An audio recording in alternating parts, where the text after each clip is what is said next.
भाजपच्या 18 आमदारांचे निलंबन रद्द करावे आणि महागाईवर नियंत्रण मिळवण्यात अपयशी ठरलेल्या राज्य सरकारच्या विरोधात भाजपा कार्यकर्त्यांनी सोमवारी निदर्शने करून जिल्हाधिकाऱ्यांमार्फत राज्यपालांना निवेदन पाठवले। कर्नाटक विधानसभा अध्यक्षांनी भाजपच्या 18 आमदारांना 6 महिन्यांसाठी निलंबित करण्याचा निर्णय घेतला असून तो संपूर्णपणे बेकायदेशीर आणि असंवैधानिक आहे। हा एकतर्फी आणि मनमानी निर्णय असल्याचे भाजपा कार्यकर्त्यांनी निवेदनात नमूद केले। आमदारांचे घटनात्मक हक्क हिरावून घेणारा हा निर्णय असल्याने भाजपने त्याचा तीव्र निषेध केलाय। विधानसभा अध्यक्षांनी आपला निर्णय पुनर्विचार करून तत्काळ निलंबन मागे घ्यावं अशी मागणी भाजपा कार्यकर्त्यांनी केली आहे। ವಿರೋಧಿ ಕಾಂಗ್ರೆಸ್ ಸರ್ಕಾರಕ್ಕೆ ಇವತ್ತು ರಾಜ್ಯಾದ್ಯಂತ ಮಾನ್ಯ ವಿಧಾನಸಭೆಯೊಳಗ ಮುಸ್ಲಿಮರಿಗೆ 4% ಗುತ್ತಿಗೆಯಲ್ಲಿ ಮೀಸಲಾತಿಯನ್ನ ಇವತ್ತು ಮತಾಂಧ ಸರ್ಕಾರ ಇದು ಕಾಂಗ್ರೆಸ್ ಸರ್ಕಾರ ನೀಡಿ ಇವತ್ತು ಬಹುಸಂಖ್ಯಾತರಂತ ಹಿಂದೂಗಳಿಗೆ ಅನ್ಯಾಯವನ್ನ ಮಾಡ್ತಾ ಇದೆ।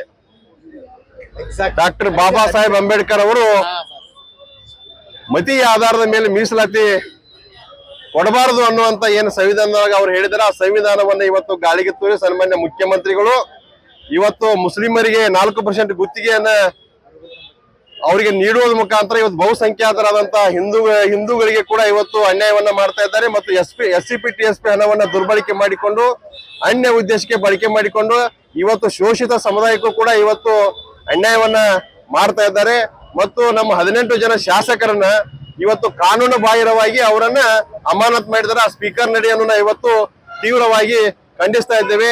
ಇವತ್ತು ರಾಜ್ಯದಲ್ಲಿ ಬೆಲೆ ಏರಿಕೆ ನಿರಂತರ ಬೆಲೆ ಏರಿಕೆ ಕೂಡ ಆಗ್ತಾ ಇವೆ।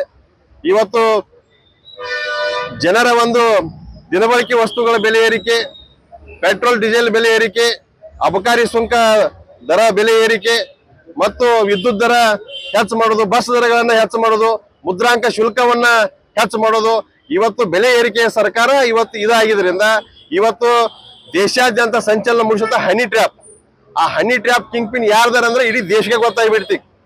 ಇವತ್ತು ಸ್ವತಃ ರಾಜನ್ ಅವರು ಇವತ್ತು ವಿಧಾನಸಭೆ ಒಳಗ ಮಾತನಾಡ್ಬೇಕಾದ್ರೆ ಬಹಳ ಆಕ್ರೋಶ ಭರಿತವಾಗಿ ಬಹಳ ಭಾವನಾತ್ಮಕವಾಗಿ ಹನಿ ಟ್ರ್ಯಾಪ್ ಬದಲು ಮಾತಾಡಿದಾರೆ। ಆದ್ರೆ ಇವತ್ತು ಹನಿ ಟ್ರ್ಯಾಪ್ ಏನ್ ಇವತ್ತು ಕಾಂಗ್ರೆಸ್ ಸರ್ಕಾರ ಮಾಡ್ತಾ ಇದೆ ಅದ್ರ ಹಿಂದೆ ಯಾರ್ದಾರ ಅನ್ನೋದು ಎಲ್ಲರಿಗೂ ಗೊತ್ತದೆ। ಅದು ಮಾನ್ಯ ರಾಜೇಂದ್ರ ಅವ್ರಿಗೆ ಗೊತ್ತದ, ಇವತ್ತು ದೇಶದ ಜನರಿಗೆ ಗೊತ್ತದ, ರಾಜ್ಯದ ಜನರಿಗೆ ಗೊತ್ತದ। ಆ ಹನಿ ಟ್ರ್ಯಾಪ್ ದಂಧೆನ ಇವತ್ತು ರಾಜ್ಯದೊಳಗೆ ಯಾರು ಮಾಡಕತ್ತಾರ, ಎಷ್ಟು ಕುಟುಂಬಗಳನ್ನ ಅವತ್ತು ಮೇಟ್ ಹಚ್ಚಕ್ ಅವ್ರು ನೋಡಕತ್ತಾರ, ಅವ್ರ ವಿರುದ್ಧ ಯಾರು ಮಾತಾಡ್ತಾರ, ಆ ಷಡ್ಯಂತ್ರಿ ಅವ್ರ ವಿರುದ್ಧ ಯಾರು ಮಾತಾಡ್ತಾರ ಅವರನ್ನ ಹನಿ ಟ್ರ್ಯಾಪ್ ಮೂಲಕ ಹಣಿಯುವಂತ ಕೆಲಸವನ್ನ ಇವತ್ತು ಒಬ್ಬ ರಾಜ್ಯದ ಮಹಾನಾಯಕರು ಮಾಡ್ತಾ ಇದ್ದಾರೆ। ಅದನ್ನ ಆದಷ್ಟು ಬೇಗ ಮಾನ್ಯ ಮುಖ್ಯಮಂತ್ರಿಗೆ ನಾವು ವಿನಂತಿ ಮಾಡ್ಕೊತೀನಿ, ಆ ಹನಿ ಟ್ರ್ಯಾಪ್ ಏನ್ ದಂಧೆ ಅದ ದೇಶಾದ್ಯಂತ ಸಂಚಲನ ಮೂಡಿಸಿದ ಅದನ್ನ CBI ಎನ್ಕ್ವೈರಿಗೆ ಹಾಕ್ಬೇಕಂತ ಹೇಳಿ ಇವತ್ತು ಸಿದ್ದರಾಮಯ್ಯ ಅವರೆಲ್ಲ ವಿನಂತಿ ಮಾಡ್ಕೊತೀನಿ।